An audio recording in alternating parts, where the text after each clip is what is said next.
Bana belli gördü vurmelen, bizi gözünü ölmelim, düğün belgini olsun ölmelim.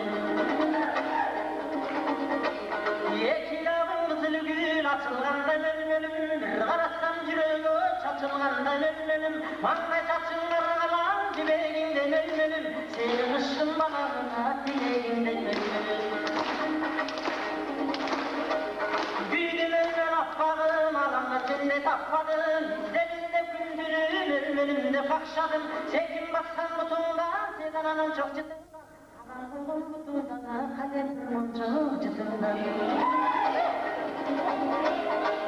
Nesine düştü canmalım, aşkı kocanamın. Gel olsun oğluma, bozuldu düzgün babamın. Altımın adır aşkan, altın eylek tamam. Haydi gezin gönlünü, tak vermek takkan tamam. Bozulandı akşamdan, balar olmaz başkan. Senin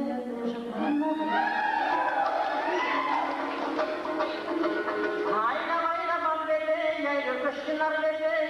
Üpsülü mal verme, sürü köşkünar verme. Başını versen darbuğa, kalar benim ölmelim. Aşkını kadir davacı tamar benim ölmelim. Cemal verme yazın verirse, bu ölmese gün gelecek cemal çalar benim ölmelim.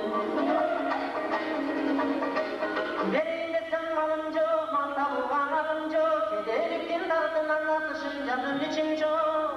Böyle koy çiğdir canın ardından çıkan ay boşa. Böyle koy çiğdir canın ardından çıkan ay boşa. Böyle koy